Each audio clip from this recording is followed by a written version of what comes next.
Hey y'all, I'm Sarah. Welcome to Widow Wit and Wisdom, a place where I share all things widowhood, grief, loss, and just getting through life in general with a little more grace and guts most of the time. A quick warning, especially about me.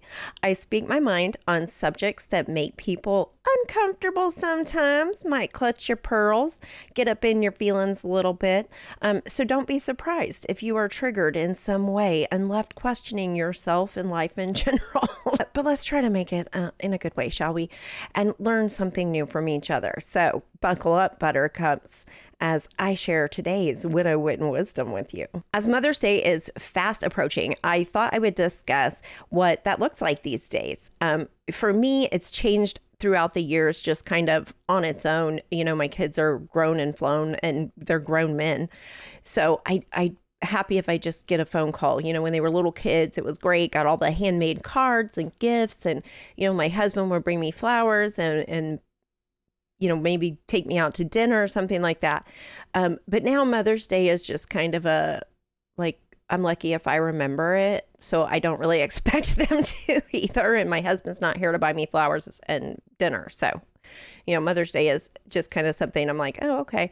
But it is a day where I definitely miss my mom more. She passed away 4 years ago now, but she had dementia for a very long time. So theoretically lost her like a lot longer than 4 years ago. But with everything that I am currently working on, mom's been on my mind a lot lately. If you've seen the thank you note to dementia episode that I did recently, you may have noticed that my mom was a force of nature and really left her mark for sure. And again, you know, she's gone 4 years, but theoretically much longer than that. But I still find myself needing to run things by her or pick her brain or needing her advice or prayers or comfort for something. But again, kind of like I said in the dementia episode, because mom's presence was always so big, she's just always present. She is always that whisper in my heart. She is also, it turns out, occasionally the roar that comes out of me. So today, in honor of Mother's Day and my mom, I thought I would share a few of the things that I learned from her, because I do now realize that the things I learned and I gained from her have allowed me to stand up, to be brave, and to hold on and just never stop praying or going. And they have come in really handy, especially in my widowhood and grief journey, let me tell you.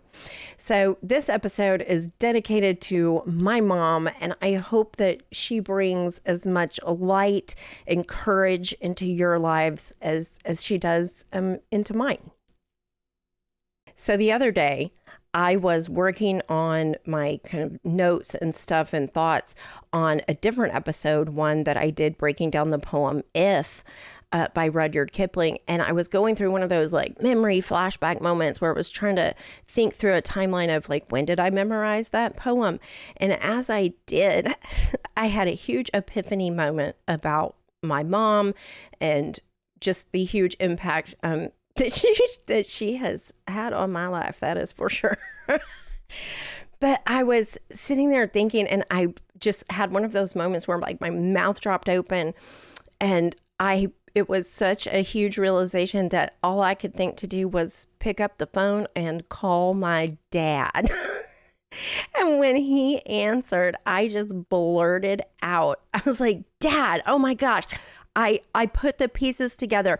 That incident in 5th grade with Mrs. Smith, when that other lady called you about what I did that day in class, it wasn't my fault. It was Mom's fault. I would have never done that if it weren't for her. And so I took him through like that whole incident and the similarities in that 5th grade incident. and a story that I had been raised with about mom. And so when I got done, I was just like, so you can't be mad at me for, you know, getting that phone call when I was in 5th grade. And he wholeheartedly agreed with me. And we had a very good laugh about what a force of nature mom has been and continues to be in so many lives. But it was shocking to me to see a bit of mom in myself. I've always said that I was like, oh, I'm nothing like my mother, or I've never really thought much that I was like her. And as a daughter, as far as our mother-daughter relationship went, I was never really close with my mom until she had dementia. I mean, obviously, she was a great mom. She was a huge part of my life. But I wasn't like really close with her until she was sick and had dementia. So seeing a piece of myself in her, like back and really as an adult, and realizing like, holy crap, in fifth grade, oh, gosh, I was just like her. But then also being like, what the hell in fifth grade possessed me and gave me the courage to stand up to this terrifying teacher, I was in fifth grade. And all of a sudden, why I called dad was because I was like, it was mom. It was just like her story. So it's like, I just thought that was normal. It didn't, I thought you were supposed to do that because mom did it. Like, are you supposed to? And so dad did forgive me for getting that phone call. But I was just left in that moment of realization, just like so grateful that I had mom's examples of courage and grace and just who she was that molded me, because I was raised with her story of Dr. Ted Levitt at Harvard University, and it was the sole reason I was able to stand up in that class in fifth grade and do what I did. So I thought I would share today with y'all the Dr. Ted Levitt story in hopes that it can maybe encourage you to be a little more courageous to standing up with people and doing what's right. So in my mind, there are many stories that are defining about my mother, but the mom goes to Harvard story is probably one of the most. And as it happens, turns out to be why I stood up in fifth grade and did that. So here is the mom goes to Harvard story and meets Ted Levitt of Harvard Business School. So my dad worked for Conoco for about 30 years. He was an executive. And as part of that, in the mid 70s, he was sent to do his master's at Harvard Business School in Boston. And so my mom at the time, I was about 2, my sisters were much older, and my mom was already a stay-at-home mom and had been for quite a while.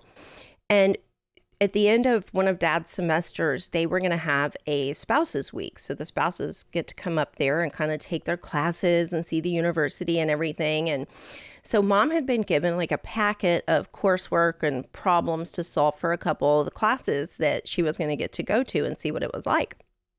And she was actually pretty excited about that. She did the classwork and she was ready. Now, what dad failed to tell mom was that one of these professors was Ted Levitt. Y'all can look him up. Well, Ted Levitt had a reputation during these spouses weeks of usually making at least one spouse cry. Dad did not feel the need to tell mom that. He really should have. Maybe should have prepped her.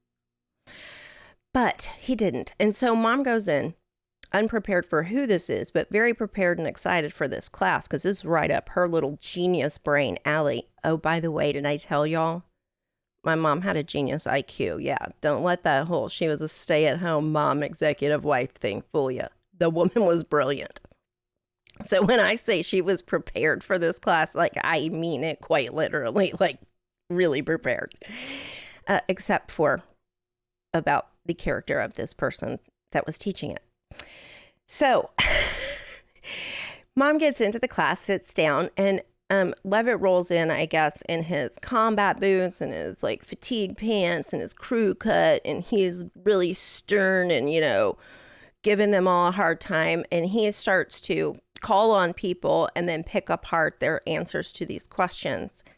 And as would have predictably happened, unbeknownst to my mom, however, Levitt makes a class member cry.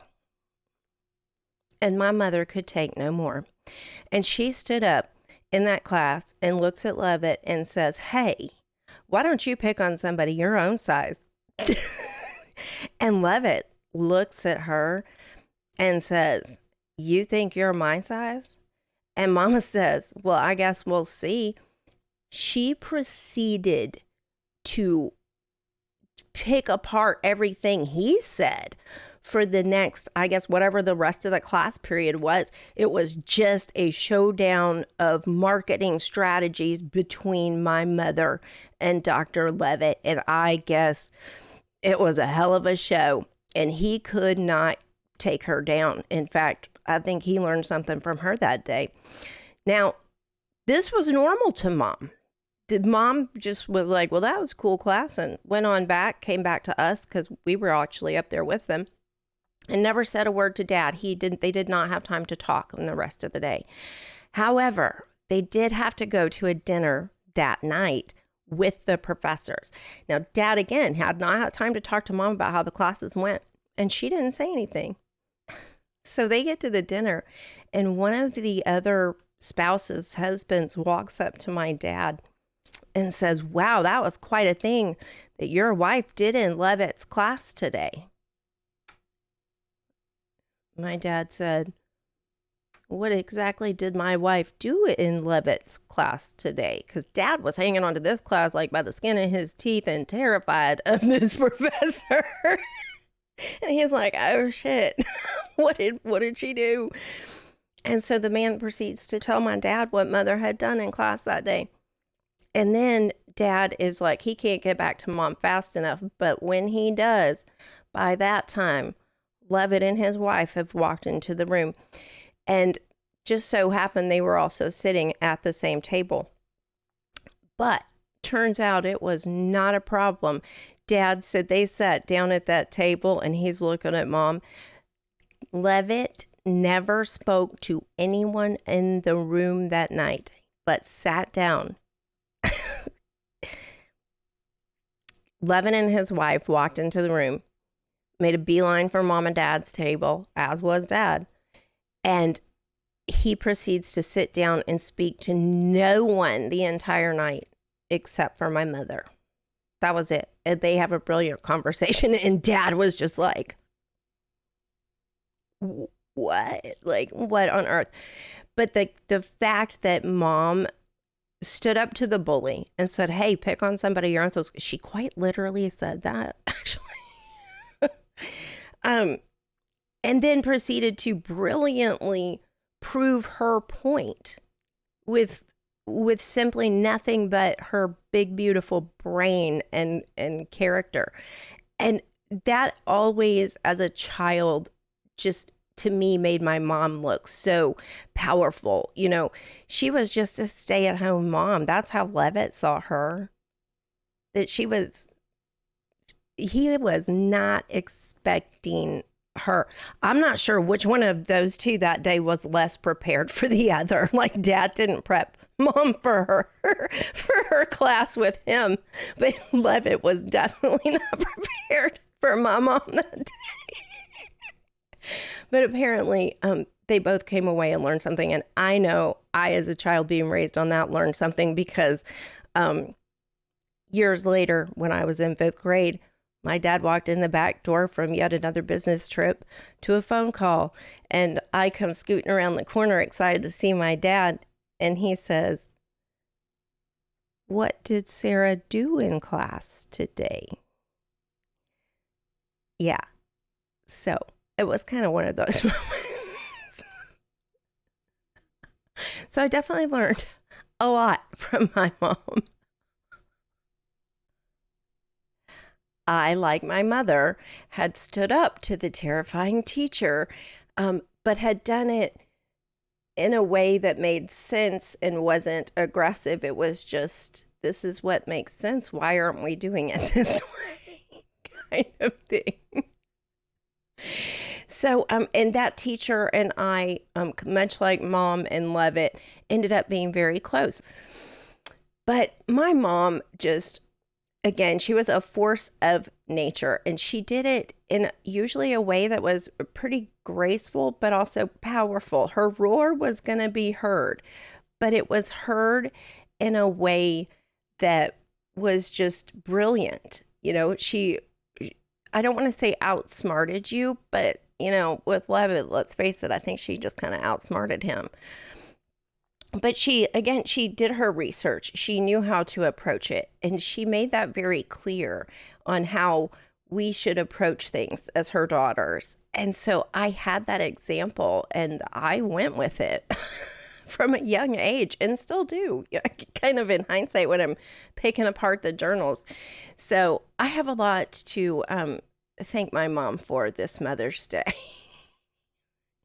So if you think about it, if you have a great mom with a brilliant story, maybe sit down and tell it, because I know my mom, just again, a force of nature, and she is not only the whisper in my heart in the hard times, but definitely the roar that is behind the times that I stand up and say things and defend others when they are crying.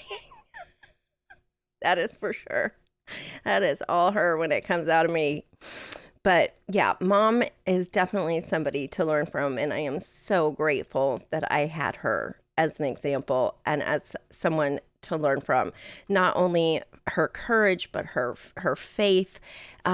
There is just so many great stories about my mom. But I hope that everyone else out there has great stories about their mom too. And this Mother's Day, I hope that you can remember them and take away some bravery and strength and courage, and just be grateful that you had a great mom. And if you didn't, hey, you can borrow some of my mom's stories. She was more than happy to be everybody in the room's mom too, I assure you. Anyway, if you enjoyed this episode of Widow Wit and Wisdom, I hope that you will follow along, like, share, subscribe, and I will keep sharing my Widow Wit and Wisdom with you here on the channel. So anyway, I will see y'all again soon. Happy Mother's Day, and always be the light in somebody's day.